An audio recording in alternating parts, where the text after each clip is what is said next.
Amaziga na Miranga mu family ya Robert Kyagulanyi Ssentamu wamu n'omukyala Barbie Kyagulanyi likinga video sharingirako abalala obubaka buno basobola okubeera nga te bawutegeera wansi mu comment section always wabeera open era nga onyeddemu okubeera nga te osulawo ka comment ko awo. Amaziga gabutikidde mu family ya Robert Kyagulanyi Ssentamu wamu n'omukyala amanyikiddwa nga Barbie Itungo era nga jjajja wa Barbie Itungo Bambi afudde yafiiridde no mu kitanda era nga yafudde bulungi mirembe gye yabadde yeebase bagenza okubeera nga ate abamuzuukusa omunyenyanyenyako nga ebibye byawunzikiddwa dda so ebintu bizikongera kubeera nga ate nkuleetera updates zonna nga bezinaba zitambudde kubanga agenda kubeera nga ate aziikibwa olunaku lugenda kubeera lwakusatu saidi wali entungamu era mu benna abali interested mu kubeera nga ate muziika mubeere nga ate mweteekateeka ngenda kubeera ate mbateewo obutambi buno musobole okubeera nga ate mulaba omwami oyo gwenjogerako era nga sibbanga ddene nnyo I think last month abasobola okubeera nga ate bambi bamukyalirako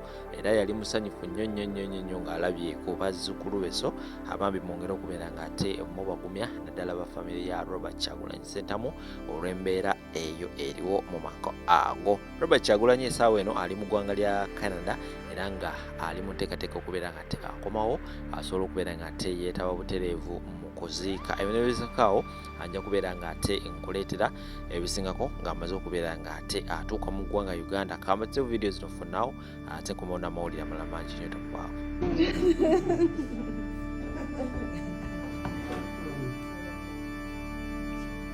That one is called Shalom. This one is Solomon. That's your eldest great grandson. This one is Suvi.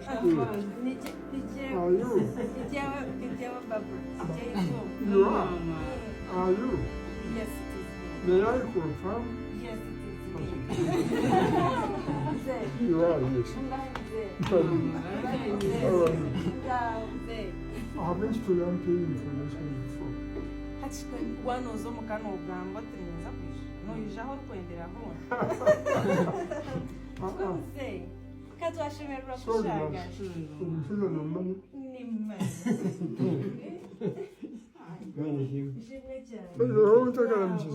Abandi bariyo nibija muzee ibo bashita muzee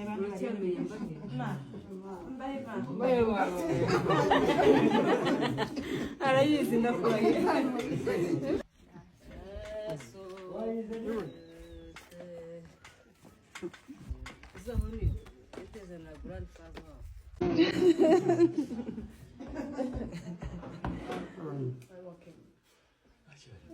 That one is called Shalom. This one is Solomon. That's your eldest great grandson. This one is Suvi. Ede waffe waliyo bus nga bagiyita Kisizi Shalom bus. Yavuganga olugendo okuva Kisizi Hospital nekkirira neyita Lubaale neyita Ntungamo nedda Embalala. Kati bwe nalinga mu P7 baasi eyo yavuganga olugendo luwanvu nejja ne Kampala. Kati yeyo baasi yokka eyaliwo ku makya ng'esimbula olugendo, enkeera ng'era esimbula edda Kisizi, ku makya ng'eva Kisizi ng'edda Kampala, enkeera ng'eva Kampala ng'edda Kisizi. Kati aba stretch eyo yonna yeyo basi gye twakozesanga.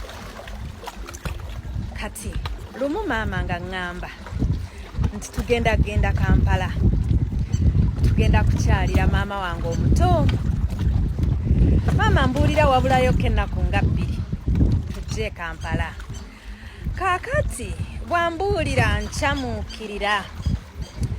Olw'eggulo bwe twagenda okusena amazzi nga ntuuza abaana be twasenanga nabo amazzi awo ku luzzi nga mbanyumiza nga bwe ngenda e Kampala, nga bwe ngenda okulaba ebitaala ebimyansa, nga bwe ngenda obasooka mu kibuga era nga bwe ndi ow'omukisa ennyo. Olunaku mulindwa nga lutuuka. Bwe lutuuka nga tuzuukuka twetegeka. Tukkirira twatambulanga ekigere okuva awaka okukkirira paka ku stage bus we yabeeranga. Tutambula tutuuka ku stage ya bus.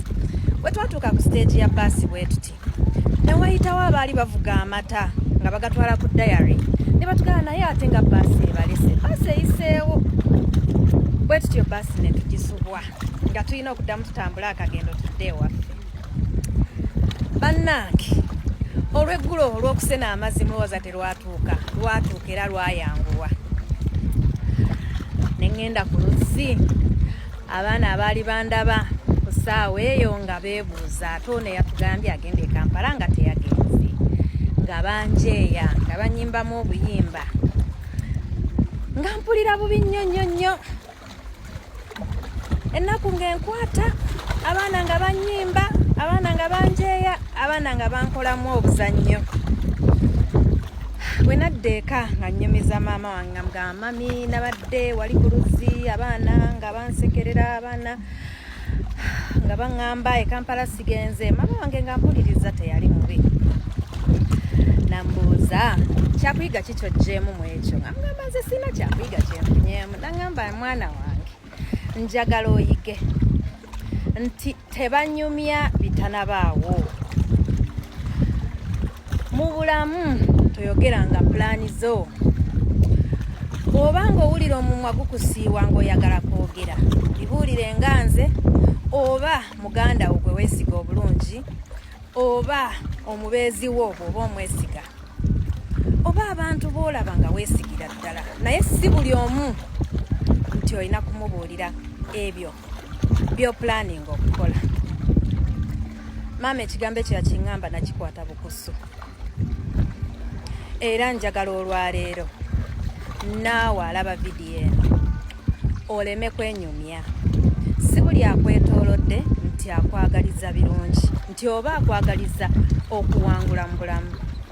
Abantu abamu abatwetoolodde myoyo mibi oba be wandiyise monitoring spirits bakubuuza wasuze otya nga baagala okumanya bwe wasuze naye bamakinge sure toddamu kusula bulungi bw'ogamba nti wasuze bulungi baagala okumanya ogenda kukola ki olwaleero olina pulaani ki wiiki ejja olina mwaka guno resolutions ki z'olina. Ensonga ebeere mubuuzisa aba ayagala amanye ebyo byonna by'opulaninga okukola asobole okukola ennyo akulemese okubifuna.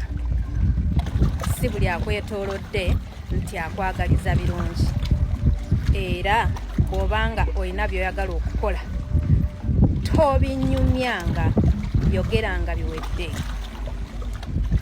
Mbaagaliza olw'essanda olulungi era mbasaba temwenyumyanga.